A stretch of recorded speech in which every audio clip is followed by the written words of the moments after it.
All right, what's up, everybody? Welcome back to Cafecito and Canes. I'm here with our boy, Rasta.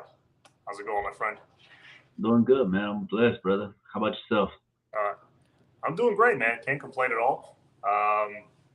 Definitely things have ramped up a little bit here with recruiting in July, as they always do. Yep. So that's why I thought I have one of our experts on. I know you guys are getting ramped up with Sebastian Lane again this summer, so I thought it'd be good to get you back on, talk a little recruiting, and also plug the new stuff you guys got going on. Sure. So yeah, are you guys still on same night as before on Thursdays? I know you're doing more pre-recorded stuff. So like how's that working?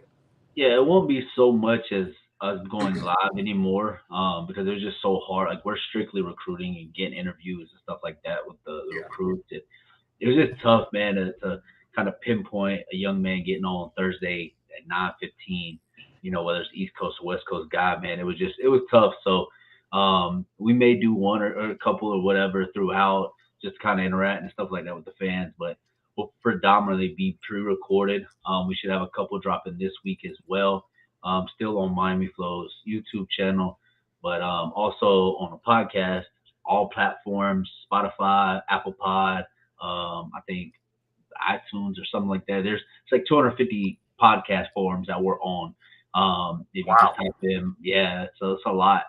Um, Type in Miami Flow, Sebastian Lane, or Miami Mayhem, any one of those, and it'll take you right to us.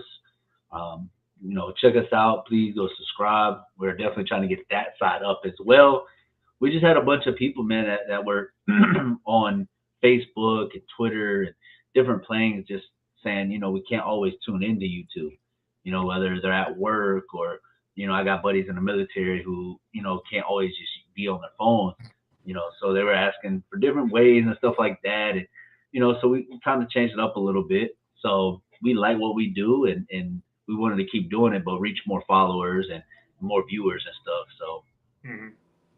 Oh, that's cool, man. Yeah, I was getting into the Spotify, audio only stuff as well. So yeah, no, I think it's a good idea because you're right. Sometimes I'm at work and I want to listen to something Canes related, but I can't have my phone propped up looking at YouTube. I'll get in right. trouble. So, so you got to have Right. the audio only version. Yeah. No, that's awesome, man. And I know you guys are gonna kill it with that. But hang on, before I forget, let me acknowledge Lex, our boy, um, from the Miami Mayhem show that's on Monday nights now. For the $10 dono, thank you so much. Appreciate it, sir. Um, let's see. Make sure I didn't miss anybody. Let's go ready to see Mr. Bain wreaking havoc. I think we're all ready for that young man to take the field. I think he is going to be an absolute problem. I But agree. that's the class that's already on the team. We're here to talk a little bit of 2024. Let's talk about this upcoming class that are just now entering their senior years of high school. So they're finishing all that stuff. I think there's probably 7-on-7 stuff going on right now. I'm not sure, but I wanted to talk specifically. This show will be centered mostly around like the under the radar guys because I personally think Mario Cristobal, and tell me if you agree or not. I think what Mario Cristobal's doing, I think they're doing it very smart because this team, this program, they're not in a position like Georgia or Alabama or Ohio State that they could just walk into whatever living room they want at the 11th hour and, oh, that guy's a 5-star? Well, let's go take a visit. Fly a Right. helicopter onto a school and, just slap a scholarship on the table and be like, hey, you're with us or not? And then just walk out of Right. the room. It's like, we can't do that. No. So we gotta do it kind of the hard way. We gotta scout, we gotta do our homework and find land as many of those blue chippers as we can, but also we gotta kind of live in that 3 to 4 star realm that you can find. I mean, some of the top NFL players, you'll be shocked how many of them are like 3 stars or less coming out of high school. So you got Right. to find those diamonds in the rough. I agree. Of Yeah, so of the guys that are on the class already, I think we have 15 commits at the moment, Correct. and 11 of them I think are 3 star or less, according to Mm. 247. So, of those guys, who are you thinking right now? Like right off the bat, you're like, okay, that guy's not really a 3-star. That guy's not really a 3-star. Their rankings are going to shoot up. Who's standing out to you already from that group? I mean, a position that I think they've really turned around completely is the linebacker room. And two guys that stick out to me in this class are both linebackers. And I'm a huge Cam Pruitt fan. To me, he has that Marcellus Pulium in him, kind of big, beefy, hard hitter, ready to just, come in and kill a kid.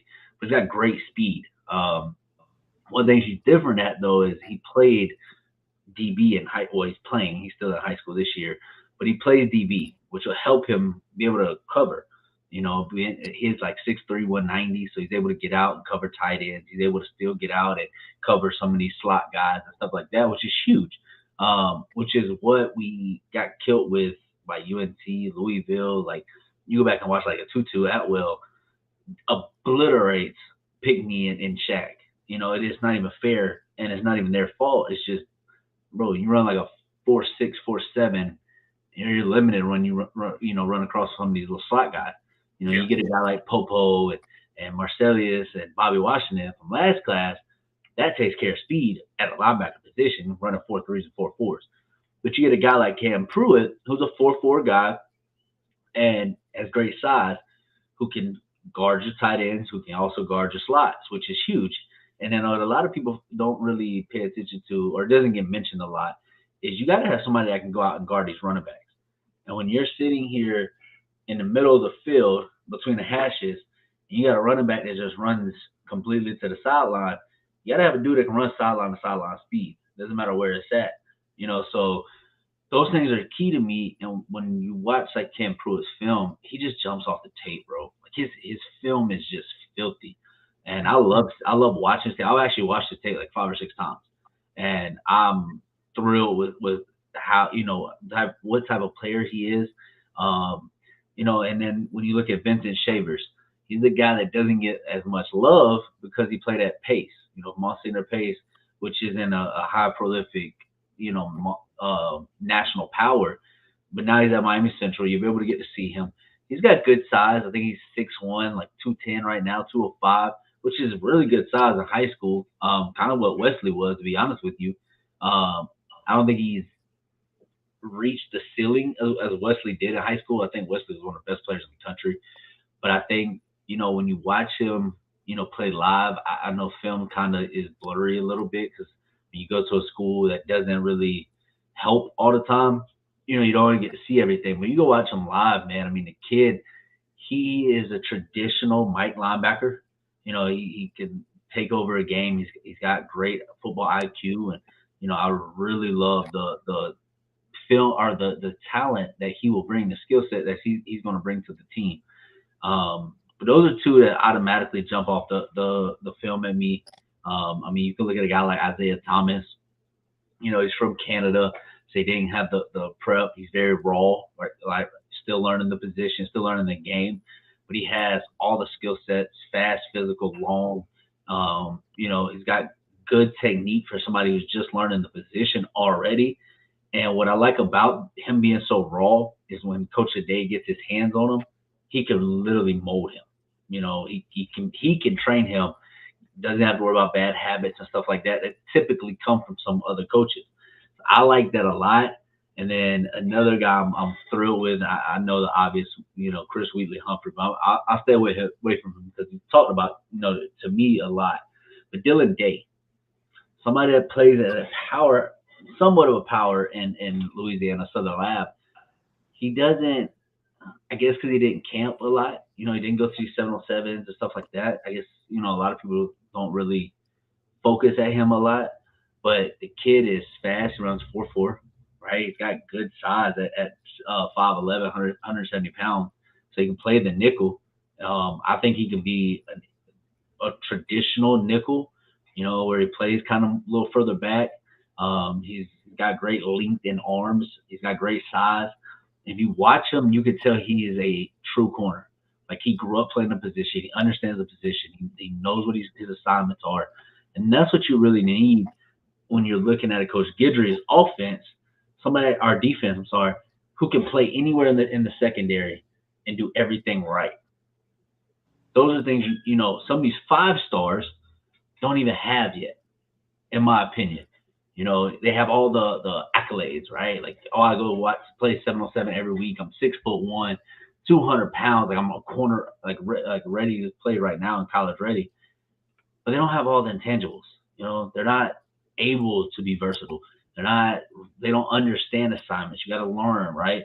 Those are things that a lot of people don't see when you just sit here and look at rankings. There's a lot of 5 stars, bro, that don't understand football. They're just being ranked 5 stars because of their size, because what people project them to be in NFL, where they're going to school and stuff like that. Dig deeper into this stuff, man. Like, I promise you, there's a lot of stuff that go untold from these recruiting sites, these ranking sites, whatever you want to call them. Yeah. Yeah, you touched on something there with the linebackers. I think the lack of speed, quickness, and athleticism, that I think that's been an issue with the linebacker room for a very long time, even during the Shaq and Pinckney years. Although Shaq and Pinckney, I'm a fan of both of them. They were both solid linebackers, but they were more the run-stopping thumper type of linebackers. Very smart, but like, you couldn't outsmart them. But then again, like, you got a guy on a slot that's quick, forget it. Like, they're kind of out of the picture. Exactly. I'm trying to think, when was the last time we had like quick, athletic linebackers? Was it Spencer McCarthy? Spencer McCarthy, maybe? Yeah, probably. Sean Smith's probably the fastest. Well, yeah, probably Spitz, bro. Because even Perryman wasn't fast. He was decent. It was enough. 5, yeah. Faster than Pick and Shaq, but a little slower than Spence. Yeah. No, it's been a while. I think that's going to be huge because, like, while I believe the player development's been the biggest problem overall in the program, that position, I think they've just brought in the wrong guys, flat out. Yeah. They've been too slow, too small, or the ones that have been like 6'3" and that have the length and the speed, they just haven't found the field. Right. It's been kind of a mess. But yeah, one guy that I'm really excited. I don't want to. The obvious one, like you said, is Chris Wheatley-Humphrey. Averaging 17 yards a touch, which is ridiculous. Dalen Russell is one that his take reminded me a little bit of. He's like a mini Reuben Dane, like his style of play, kind of a little big. He has that like stocky bottom half. He's not like not the biggest guy in the world, but like disruptive. You know what I'm saying? Right. And JT's gonna have a chance to mold him, so I'm excited about him. Let's see if are we still recruiting for a lot? I'm not sure. Yeah. He's a 25 linebacker out of Georgia. We're definitely going to recruit him, but he's in 25 class, so I wouldn't, he's like you. I'll be actually be doing a class breakdown towards the middle of the end of this month, 2025, just get people's feet wet with 25 because that class is nuts. It's deep. It is insane. It's better than the 23 class. That's awesome. All right. So next thing was I wanted to go over like any under the radar guys that maybe Miami's still on because we brought in a lot of 3-star dudes to kind of set the floor of the class. In my opinion, it's guys that they were purposely going after. It's not like previous years where we had to scramble last minute and just fill spots. I really think it's guys that they scouted and wanted. For sure. Who's out there that may not be on people's radars yet, but that Miami might be going after? Maybe somebody local, maybe somebody out of state that if he commits, people might be like, oh, another 3-star, but you'd be like, no, look at his tape. Like who jumps out to you there? I don't really think it's a shocker to people, because I think the guys we're going after right now is kind of intact. You got a guy like Kendall Jackson out of the Gainesville area, another 3-star, but they do like his film. They like his size. I think he's 6'4", 250 pounds. He's another one of those. Is he a tackle? Is he an end? It's kind of one of those things when you look at it, like where does he end up at? You put another 20 pounds on him, shove him more inside, or do you kind of make him slim up a little bit, put muscle on it, move outside? He's a guy that I think, will kind of go after a lot.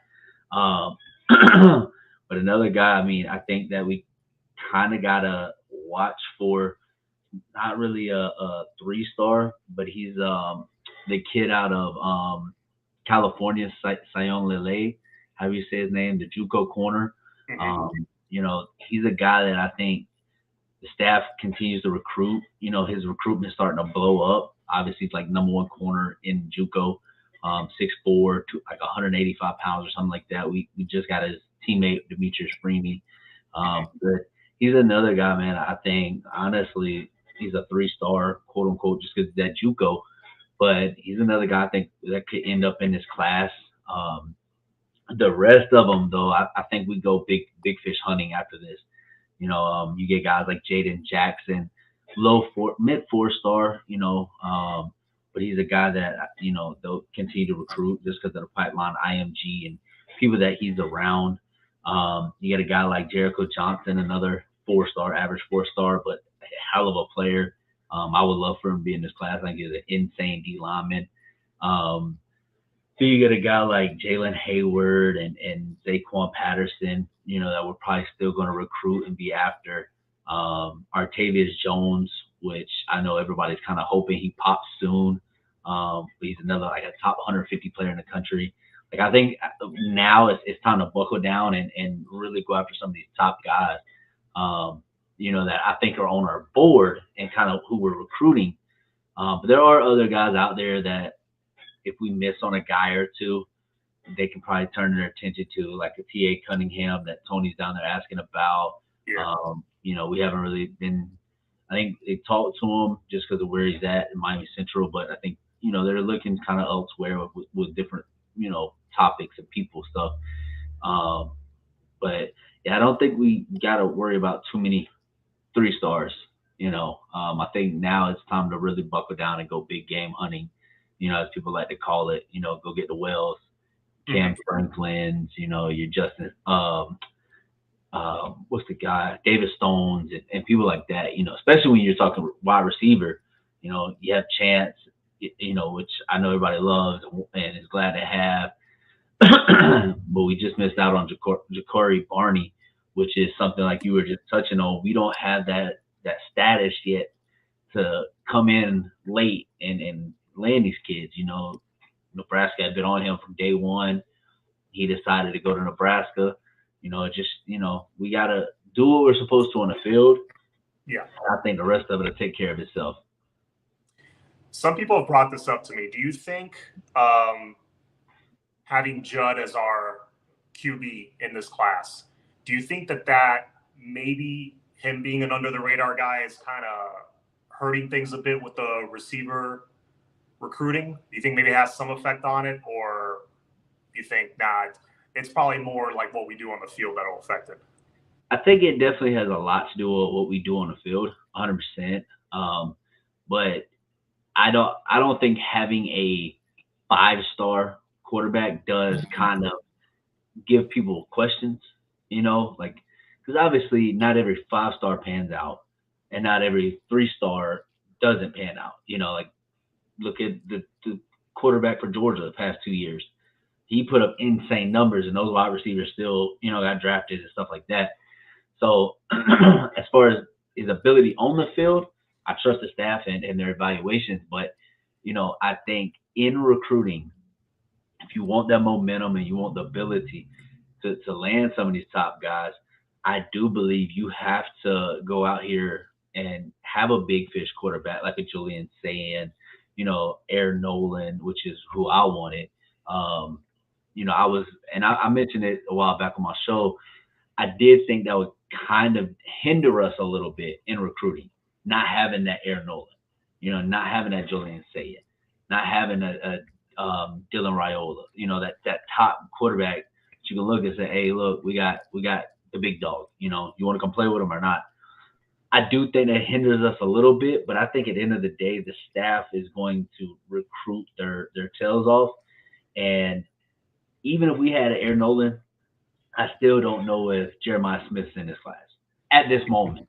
I think Jeremiah Smith and Ryan Wingo are still waiting to see what does Shannon Dawson do? Mhm. Does he have a 1,000-yard receiver? I couldn't even tell you when the last 1,000-yard receiver was. You know, I don't remember if it's Amon Richards or I think what. it was Amon Richards in 2016. No, it was Rambo and then Amon Richards. Rambo, you're right. Yeah. But you know, it was Rambo and Amon. You know, and before that was almost 4 or 5 years. You know, so two receivers in the last 10 years. That's not a good showing. You know, so I think what's going to be telltale is I think there's still a very small chance that we can flip Jeremiah. You got to prove it on the field. You've got to go out at least have a 1,200-yard receiver. You got to go out and have a guy that still has 700-800 yards. I think you got to have another guy that around 500-600. You know, you got to have those decent yards that equal up to 3,500. You know, passing yards. I think you got to have that. You just, to me, it's a must to land some of these receivers. You show that. I don't think it matters who's the quarterback. Tyler Van Dyke was a low 4-star. You know, Ja'Cory was a mid 4-star. It doesn't matter what the stars are at that point in time when you get to college. You know, show me that you could take these quarterbacks and make them something, and you're going to get these receivers the ball. That's what I want to see. Yeah. Do you think I'll switch over to the blue chippers, the whales in a second, but before I do that, there's one guy whose tape, speaking of receivers, whose tape I saw that, you know, he's a local kid. And let me ask you this. If I guaranteed you that, hey, we're going to get our wide receiver group, I'm guaranteeing you for sure, this is hypothetical, of course, but you get JoJo Trader, you get Chance Robinson. Let's say your third guy is LaWayne McCoy. You got 3 really talented dudes. You got a 4th slot open.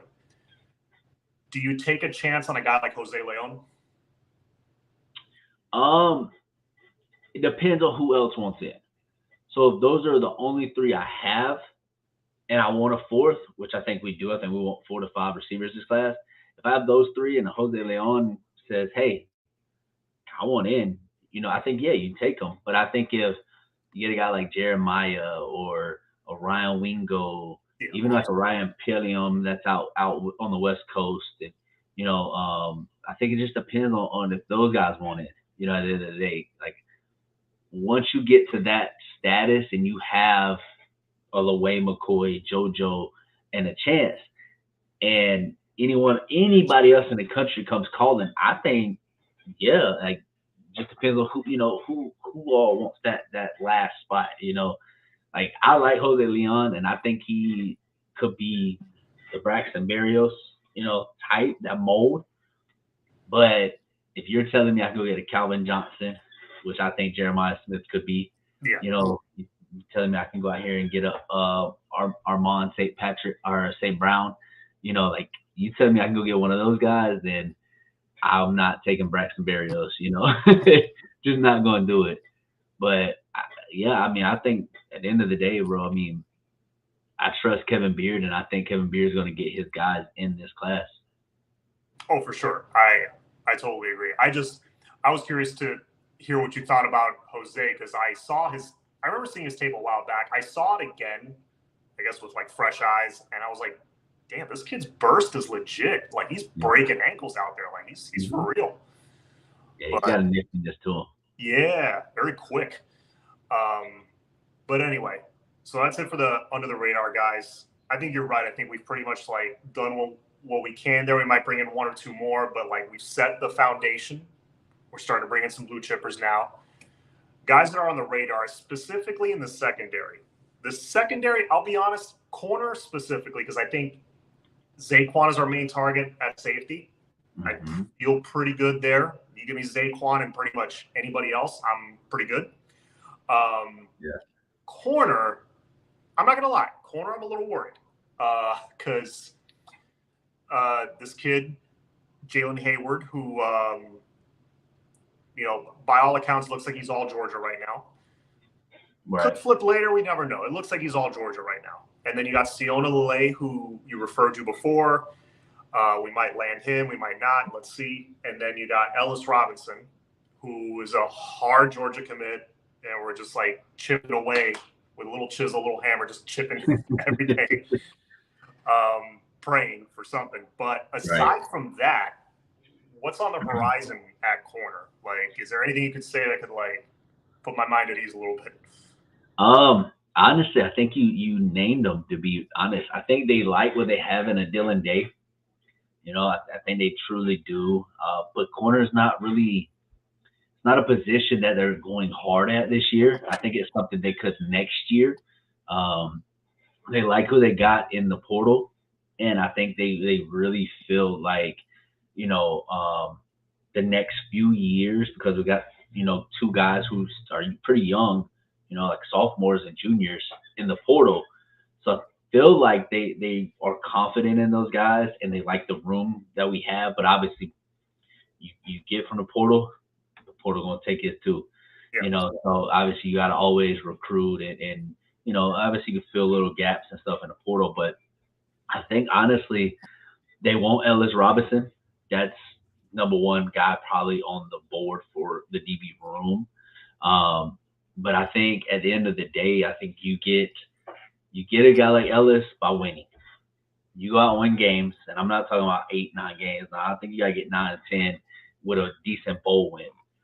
But I think hope for the best with that, but expect the worst. I think expect them to stay with Georgia. Don't get your hopes on it because that's going to be, like you just said, it's a hard flip. But then you turn around and you get a guy like Sion. I like a lot, and I think he could be really good. But I think honestly, he's a guy that's like a James Williams should play a different position. It's not too many 6'4" corners playing Power 5 football. There's just not. But situations you can use him for that. I think you go play Florida State, who has 6'4" wide receivers all over the field. You need that. So I think situational. That's a good spot to have. Jalen Hayward, I know we do love. Obviously having that option, but like you just said, man, he didn't flip after this month that we went on OVs, but obviously I think you got to show him we can win. I really do. So hopefully that happens. I would take any one of those guys, but I think honestly that's the board right now with Zaquan and stuff like that at safety. But I don't think they're going after too many corners. I think they're happy with who they kind of have committed right now and who's in that DB room. Mm-hmm. No, you bring up a good point with the portal guys. Jadaeus Richard has like 3 years of eligibility left, Correct. and is 6'2". Correct. Got Jalen Davis or Jaden Davis from Oklahoma. Jaden Davis, he'll be here for I think 1 or 2 years. I think he had COVID years, so I think he's got an extra year there. Okay. Yeah, so that is true. You got a couple of guys with some years of eligibility. And yeah, you could stretch those guys here for a couple of years and you don't have to worry so much about corner, which again, Mario's a little more of a chess player than people think. It's like when you look into it, you're like, oh, that move does make sense. Because people are like, why are we loading up on corner so much? Here's why. Yeah. And he could put all his focus on the D line, which if it's anything like the O-line haul we just got, man. Because like if you're the better team, tell me if I'm wrong. If even in today's football, if you're the better team in the trenches, offense and defense, you're going to win most games. Majority. I'd say almost 70, 80%. Yeah. And what's been the weakest part of this program on the field the last close to 20 years? For sure. The trench. Sure. And that's this recruiting cycle's focus is D-line and wide receiver. O-line was insane last year. We had a great O-line class. Linebacker was another huge addition. So we don't we got 2 linebackers committed right now, and we're probably gonna go get another one. I actually got 3 if you obviously can't prove it to consider a linebacker. So they're going to continue to recruit, but if they really feel like they're confident in that room, that's not going to be a huge priority for them.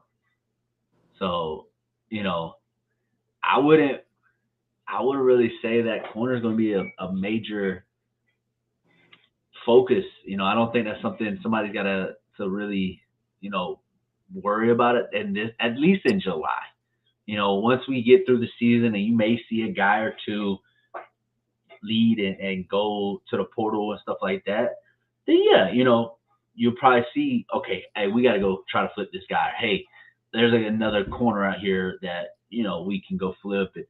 Who knows, bro? We might go win 10 games. Now you got people picking up the phone to call us. Mm-hmm. You never, recruiting is weird, bro. Like it's a game that has so much question. Like, why is this kid, like, look at yesterday, bro. The wide receiver from Alabama, Cameron Coleman. Mm-hmm. Nobody had Texas A&M even in the picture, and it was Auburn and Bama and Florida State, and boom, out of the blue he commits to A&M. I mean, I love this. Like, this is why, to me, recruiting's so fun, because there's so many different question marks in this whole world. So, D-line is going to be the massive thing, obviously. I expect 6 to 8 guys along that D-line in this class. And then receiver will be the next one. I expect 4 to 5 guys. So just there, I mean, if you look about it, obviously we'll probably get anywhere from 28 to 30 names in the class. 11 to 12 of them are going to be wide receivers and D-line, which is their focus. Beautiful. Yeah, and positions of huge need, obviously. Major need. But quick question for you, because we touched on quarterback earlier. Judd Anderson, for the record, I do like him a lot. I like his potential. I think he could fit this system nicely. And look what Shannon Dawson did with the quarterback he had at Houston. I can't think of his name right now. That dude wasn't that good. Right. Let's be honest. And the guy threw like 40 touchdowns to 10 picks last year. So crazy. Give him a dude who's 6'7", who's, he's got those nimble feet from playing basketball. He can run a little bit. He's got a big arm. You never know. Like, it could pan out. But that being said, would you be okay with Judd being the one quarterback, or do you think they should, or do you think they will go after a second quarterback? I think they continue to evaluate, the cycle. I don't think this staff is ever going to be complacent in anything. I think they're happy with Judd. I think they would gladly take Judd. And me personally, I'm okay if Judd's the only quarterback in this class. Reason being is because I don't think we'll see Judd at minimal for 3 years, regardless. Still got Emory, still got Jacurri, and obviously TD's last year. But to me, if Judd is the only guy, and you go look at this 25 class, we're already after some big guys in that 25 class in that quarterback recruiting. Mm-hmm. So, you go get a guy like Bryce Underwood, who's arguably the number one quarterback, which I don't think will land, but we're in it for. And there's a couple guys out in Texas I know that Shannon Dawson has ties to, and from being in Houston and stuff like that, he's already recruiting. There's a couple guys in the DMV area and Georgia area that we're recruiting, and there's a couple guys in California. So when you look at that 20, if we go get a big guy in 25, which I think we do, Judd may never see the field. Obviously, it's a long shot. You still got to get here and get developed. But Mario's his motto has always been and is always going to be, I'm here to out recruit you. That is what I'm going to do. Now it's up to you when those guys get here to outbeat them, in your position and on the field and green tree and stuff like that.